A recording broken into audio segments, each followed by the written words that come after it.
My brother smiled as if grief was a formality, as if the funeral flowers were just decorations for a business transaction, and I knew something was wrong the moment he refused to look at me, because Ethan never avoided eye contact unless he was hiding a win, and we were sitting in the quiet office of my father's attorney, the air heavy with old books and polished wood, while rain tapped softly against the window like the world itself was whispering restraint, and across the desk Ms. Elaine Harper adjusted her glasses and opened the folder containing my father's will, her voice calm in the way professionals learn to be when families are about to fracture, and my mother sat beside Ethan with her hands folded too neatly, her mouth pressed tight like she'd already decided what she would defend, and I sat alone on the other side, fingers intertwined to keep them from shaking, because my father had been gone for only 9 days and already the silence around his money felt louder than the silence around his absence, and Elaine began. I want to offer my condolences, but Ethan cut in with a soft chuckle. We just want to keep this simple, and the word simple landed like a threat, because in our family simple always meant Ethan decides and everyone else agrees, and Elaine's eyes flickered briefly before she continued. Your father's estate has specific instructions, and Ethan leaned back, crossing his arms, the picture of patience, the picture of a man who believed the ending was already written, and my mother sighed, let's not make this harder than it needs to be, as if the hardest thing wasn't burying my father but listening to them rewrite his wishes, and Elaine finally opened the will, paper crisp, ink sharp, and she read the first lines, the standard language, the appointment of executor, the distribution of personal items, and Ethan's smile stayed steady until she reached the trust section, when she paused slightly, then said, the primary beneficiary of the Carter family trust is, and Ethan's gaze sharpened, and I felt my pulse thud once, because my father had told me years ago in a rare moment of softness, I set it up so you'll always be safe, and safety in our family was never emotional, it was legal, and Elaine continued, to be divided between my children as follows, and Ethan's smile widened, like he was about to hear his name first, and then Elaine said, Ethan Carter shall receive 30%, and Ethan nodded like a king accepting tribute, and my mother relaxed slightly, and then Elaine's eyes moved down the page and she read, Olivia Carter shall receive 70%, and the room shifted, Ethan's smile freezing for half a breath, my mother's head snapping up, and I felt something like relief try to rise before it was swallowed by Ethan's sudden laugh, sharp and disbelieving. That can't be right, he said, and Elaine's tone stayed neutral, it is what your father signed, and Ethan leaned forward, voice tightening, no, he changed it, and my stomach clenched, changed it? I repeated, and Ethan turned to me with a look that was almost pitying. Olivia, don't do this, he murmured. Dad realized you weren't stable enough to handle it, and the word stable was weaponized so smoothly it made my skin go cold, because Ethan had always loved painting me as emotional whenever I refused him, and my mother spoke quickly, your brother's been taking care of things, honey, taking care, the phrase they used when they meant taking control, and Ethan slid a document across the desk with practiced ease. There's an updated version, he said, signed last month, and Elaine didn't touch it immediately, her eyes narrowing, and I stared at the page, my father's name printed at the bottom, a signature that looked almost right, almost, but something in it felt off, like a copied painting, and Ethan's voice softened into false concern. Dad didn't want you burdened, Olivia, he wanted me to manage everything, including me, and I felt anger flicker. Dad would have told me, I said, and Ethan shrugged, he didn't trust you to take it well, and my mother whispered, please, just accept it, and in that moment I understood the plan, not just to take money, but to take dignity, to make me feel small enough to sign away my own protection, and Elaine finally picked up the document, scanning it slowly, her face unreadable, and Ethan watched her like a gambler watching a dealer, and then Elaine asked, quietly, where was this filed? And Ethan's smile returned, already submitted, he said, everything's done, final, erased, and he leaned back again with that smug ease, and my chest tightened because I could feel the trap closing, not around him, around me, unless someone cut the wire, and Elaine set the paper down gently, too gently, then looked up at Ethan with a calm that made the hairs on my arms rise. Mr. Carter, she said, your father was hospitalized last month, and Ethan's eyes flickered. Yes, he replied cautiously, and during that hospitalization, Elaine continued, he was under medication that legally requires witness verification for any amendment, and Ethan's jaw tightened. We had witnesses, he snapped, and Elaine nodded once. Good, she said softly, because I do too, and Ethan froze, and my mother's breath caught, and Elaine reached into her drawer and pulled out a small black device, placing it on the desk like a final chess piece, and she said, your father called me 2 days before he passed, and the room went silent enough to hear the rain. He said if anyone tried to erase Olivia from the will, I should play this, and Ethan's face lost color. What is that? He whispered, and Elaine's finger hovered over the button, her voice steady, "It's the truth." And for the first time, Ethan didn't smirk. He stared like a man watching the ground disappear beneath him. Elaine didn't rush, she didn't dramatize the moment. She simply let the weight of that small device settle over the desk like a verdict waiting to speak, and Ethan's throat bobbed as he tried to swallow down panic, his eyes darting toward my mother as if she could rewrite reality with a look, but my mother's face had gone stiff, the kind of stiffness that comes when someone realizes the story they agree to defend might not survive the next sentence, and Elaine's finger pressed the button with quiet precision, a soft click, and then static filled the room for half a second before a familiar voice emerged, weak but unmistakable, my father's voice, and the sound of it hit me like grief reopening in real time, because I had been bracing for legal betrayal, not the intimacy of hearing him again, and he spoke slowly, breathy, "Elaine, it's Richard Carter," and Ethan froze as if the air itself had turned to ice, and my mother's lips parted in a silent gasp, and my father continued, "I don't have much time, so I need you to listen," and there was a pause where you could hear the faint beep of a hospital monitor in the background, and then his voice sharpened with effort, "If Ethan comes to you with any document that reduces Olivia's share or removes her entirely." And Ethan's jaw clenched, his hands curling into fists, and my father said, "It's not me," and the room seemed to shrink around those words, "Not me, not my choice, not my signature," and Elaine sat perfectly still while Ethan's face drained of color, and my father's voice went on, "He has tried before, and he will try again, because he believes entitlement is stronger than love," and the sentence landed like something my father had carried for years, something he had seen in Ethan long before I wanted to, and my mother whispered, barely audible, "Richard," like hearing his name might soften the truth, but truth doesn't soften, it clarifies, and my father continued, "Olivia is the one who stayed when everyone else looked away, she is the one who never asked for more than honesty, and that is why I protected her." Protected, the word wrapped around me like a final embrace, and Ethan's voice burst out suddenly, sharp with desperation, "Turn it off," but Elaine didn't move, and my father's voice, calmer now, said, "If my son attempts to change my will under the excuse of helping the family, understand this plainly. It is theft, spoken by the man Ethan claimed to honor, theft spoken by the only authority Ethan thought mattered," and my mother's shoulders trembled, her hands clasping together as if prayer could undo what was being recorded into history, and my father added, "I have instructed that all estate accounts remain under compliance audit for 90 days after my death, and any attempt to transfer funds will trigger an automatic investigation," and Elaine's eyes flickered toward Ethan, and Ethan's expression shifted from panic to calculation, because he was realizing too late that the trust was a trap for him, not protection for me alone, and my father's voice dropped, almost gentle, "Elaine, please make sure Olivia hears this," and then he spoke directly, as if he knew this moment would come, "Liv, if you're listening.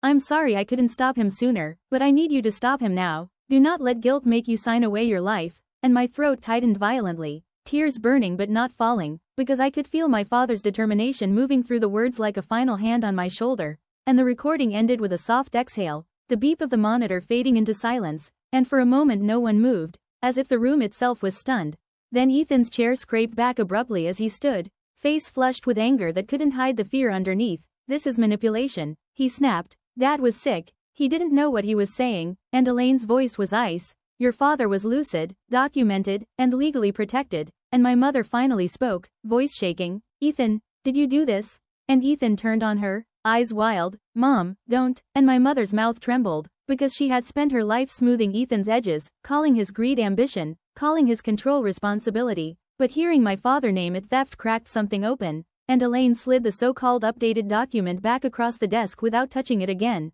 "This amendment will be forwarded to the court as suspected forgery," she said calmly, "along with your recorded intent if necessary," and Ethan's voice rose, "You can't prove anything," and Elaine looked at him with a calm that terrified me more than shouting ever could. "Mr.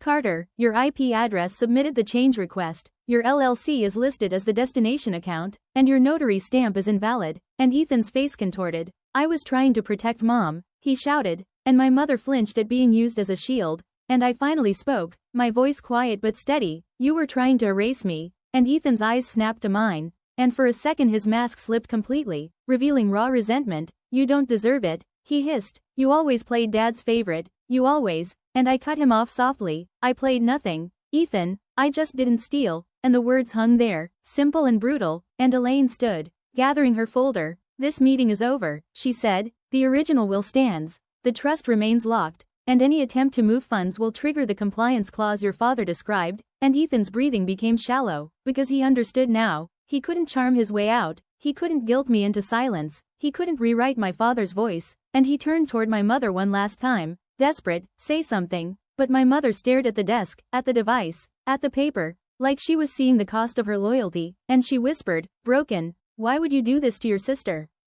And Ethan's mouth opened, closed, then he grabbed his coat with a sudden violent motion, fine, he spat, keep it, see if it makes you happy, and he stormed out, the door slamming hard enough to rattle the frame, and my mother sat frozen, tears slipping silently down her cheeks, not dramatic, not loud, just the slow collapse of a story she could no longer defend, and Elaine turned to me gently, Olivia, he's not done, she said, men like Ethan don't surrender, they escalate, and my pulse tightened, what happens now? And Elaine's eyes were steady, now we make sure the court hears what you just heard, and we prepare for his final move, and outside the office, the rain kept falling, patient and relentless, like truth itself, and I realized my brother's smirk had been built on the assumption that my father's voice was gone forever, but my father had pressed play long before Elaine ever did, he had left a warning in the only language Ethan respected, evidence, and Ethan had just learned that erasing me from the will was not the end of the story, it was the beginning of his unraveling.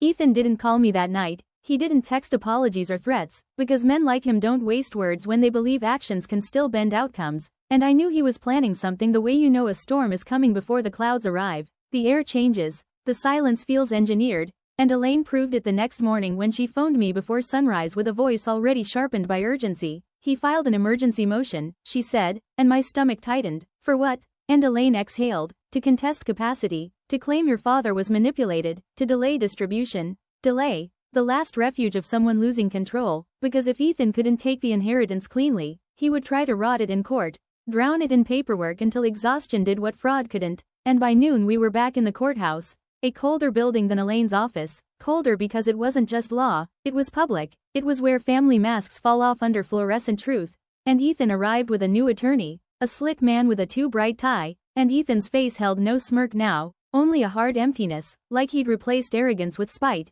and my mother hovered behind him again, smaller than before, her eyes red-rimmed, because she had heard my father name theft and couldn't unhear it, and the judge took the bench, voice formal, Mr.